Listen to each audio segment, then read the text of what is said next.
Olá pessoal, tudo bem? Eu estou aqui com o Edu, uma pessoa, como eu falei, muito muito bem, super centrado, super. E a gente vai aproveitar esse mês de setembro, que é o mês mês amarelo, para a gente poder levar alguma coisa, algum contexto de espiritualidade para o pessoal da nossa bandeira, tá? Então, assim, o foco desse vídeo realmente é ajudar e dar uma estrutura espiritual, independente de religião. Se eu falar alguma coisa errada, Edu me ajuda, tá? Tá certíssimo. Independente de religião, independente de contexto, de fé, independente de qualquer coisa, a gente vai falar de religiosidade, de espiritualidade, nem de religiosidade, de espiritualidade, para dar um conforto aí para vocês. Edu, a gente estava conversando um pouquinho antes, e assim, o grande problema que a maioria dos meninos, das meninas trans passam é além do convívio realmente do cotidiano de uma situação. Então eu vou te explicar uma situação só para você poder entender um pouquinho. A gente está buscando na referência médica algumas respostas, mas eu achei legal trazer a espiritualidade também. Quando a gente fala de referência física, o cérebro humano ele se forma primeiro do que o órgão sexual, ok? Então por isso pode acontecer do cérebro, que é um contexto completamente masculino, e a genitália ser feminina, e vice-versa. Dentro da espiritualidade, como que dá para explicar essa coisa da transexualidade? Uma possibilidade de interpretação teológica, e aí eu falo de uma teologia em sua própria natureza, não uma teologia dogmática, Okay. Né? A gente pensa em teologia em sua própria natureza, a gente pensa tudo aquilo que foi construído sobre Deus a partir da história da cultura de todas as pessoas. Então, teologia não estuda Deus, estuda aquilo que foi falado sobre Deus. Sim. E quando se trata de espiritualidade, né, o fundamentalismo ele prega que o fundamentalismo são essas pessoas que se autodeclaram tradicionais e que são defensores da família tradicional. Eles têm uma frase muito forte e muitas vezes eu penso que não há uma reflexão sobre a frase que eles usam, que é: o gênero vem de Deus, quem define o meu gênero é Deus. Eles têm toda a razão, né? Mas eu acho importante a gente pensar o que seria isso então, porque o próprio fundamentalismo prega que o nosso corpo é templo desse Espírito Santo. Então, se o gênero vem de Deus e o meu corpo é templo desse Espírito, né? Logo, a minha consciência, a minha vida psíquica, ela é uma vida espiritual, que uma vez encarnada se torna alma. A psicanálise define a alma como uma substância incorpórea e inteligente. Então a gente não está falando nem de massa encefálica, a gente está falando de algo que existe nessa massa, mas que me constitui como pessoa, como ser humano. Então, a partir daí, esse espírito encarnado que se torna alma define meu gênero. Então, meu gênero é vida psíquica. E eis a necessidade, então, da adequação do meu corpo ao modo como eu me sinto, como eu me vejo. Então, Deus, né, como posto pela teologia cristã, ou qualquer outra manifestação espiritual, como posta por qualquer outra religião, essa energia que nos habita, que nos dá inteligência, né, é o processo de interleger, ler aquilo que está dentro do nosso interior. Define o meu gênero enquanto consciência de mim. E se eu não adequo o meu corpo a essa consciência de mim, de fato eu posso sentir uma angústia, porque eu não me reconheço nesse templo, nessa carne, nessa forma.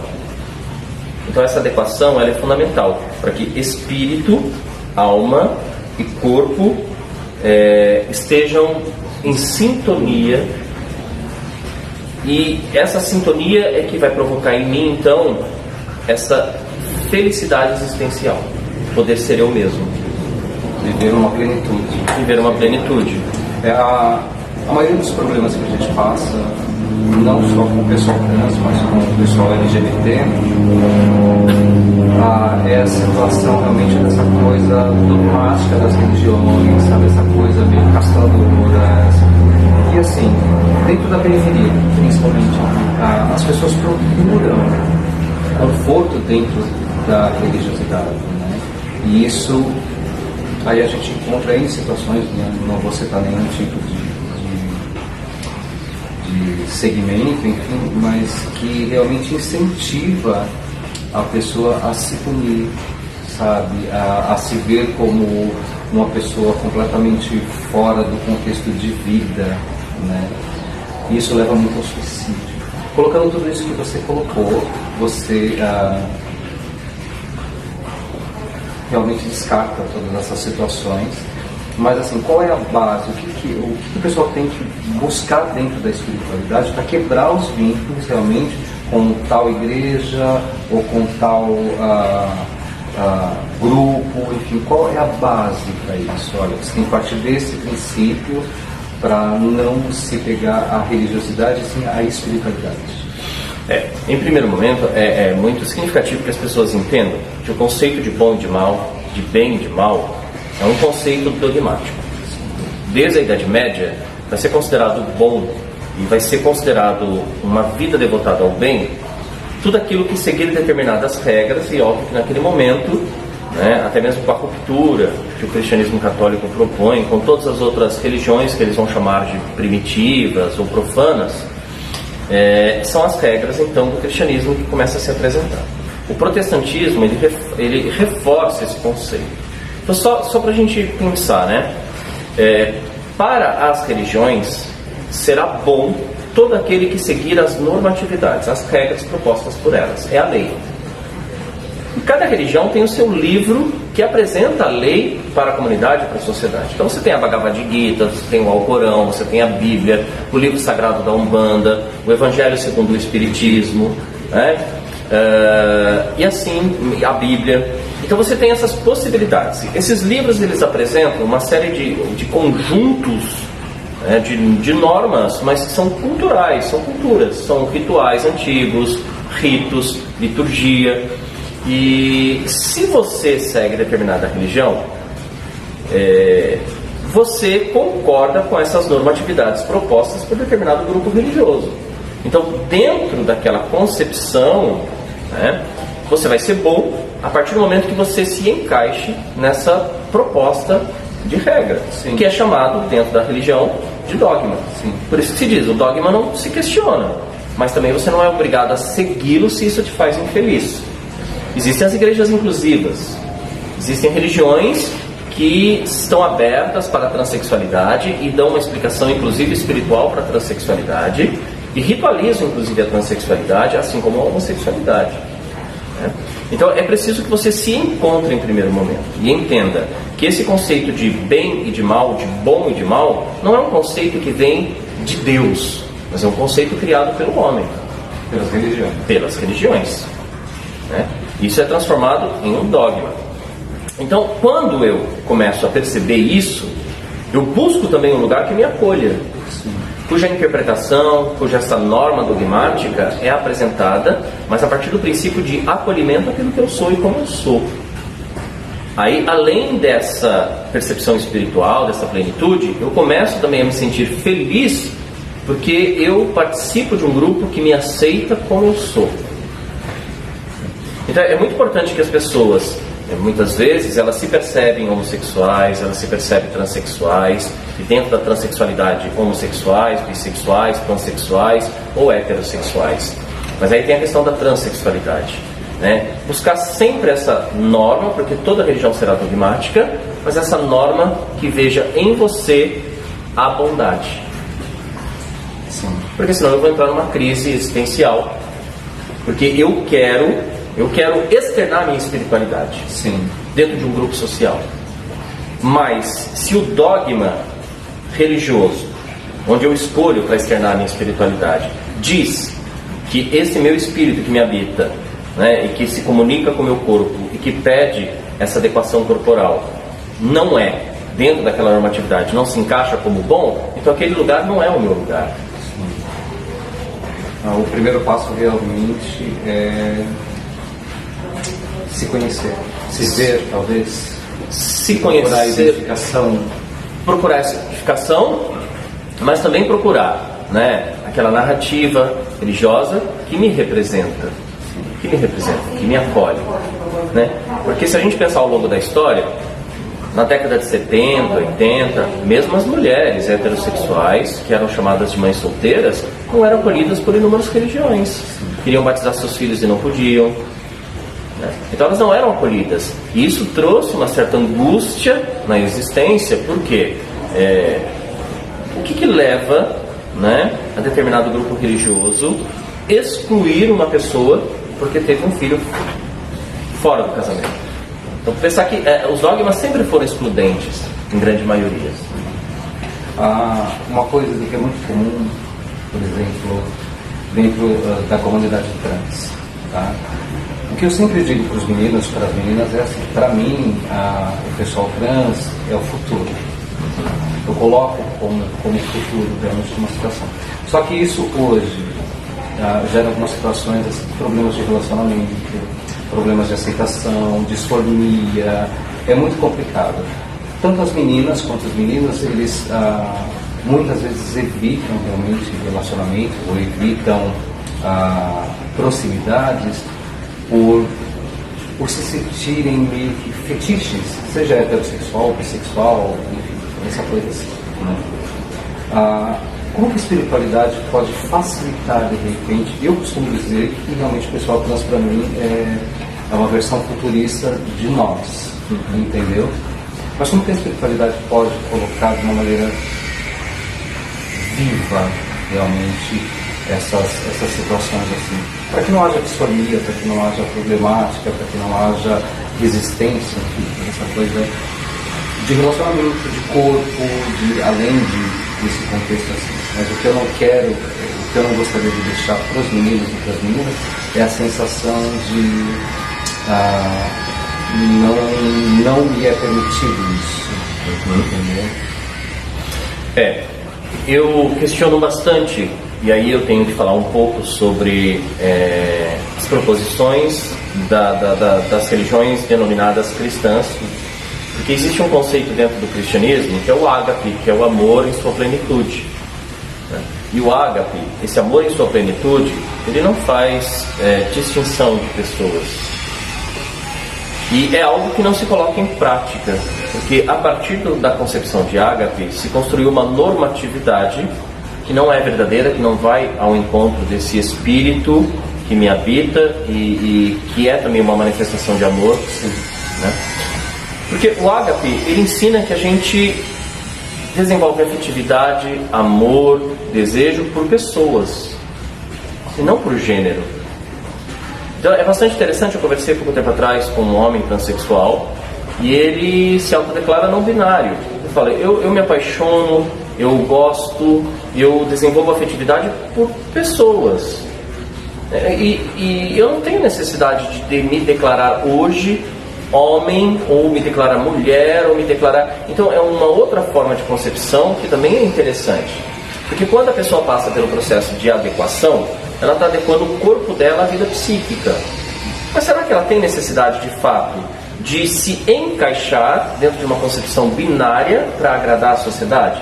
Então eu fiz a adequação corporal, então agora eu sou homem, agora eu sou mulher. Ou será que a gente também precisa, mesmo, né, a sociedade resistente a essa questão, precisa refletir sobre: é preciso a gente se definir em pleno século XXI?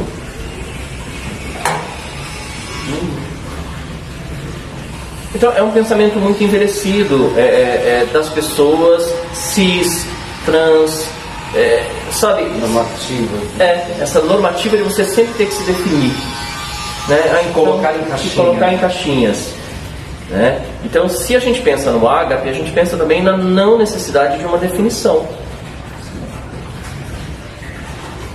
E aí eu amo o meu corpo do jeito que eu sou, porque necessariamente o fato de eu ser um homem trans ou uma mulher trans não significa que eu queira, que eu deseje alterar o meu órgão genital. Sim. E aí eu posso ser um homem, é o direito de personalidade, me apresentar socialmente como homem, como historicamente foi construído a estética do homem, mas quero preservar o meu genital daquilo que foi biologicamente interpretado como feminino. Sim. E o contrário também cabe à mulher transexual. Só para a gente concluir, Depois eu vou deixar aqui o Instagram do Edmundo, de todo o trabalho maravilhoso que ele faz, gente.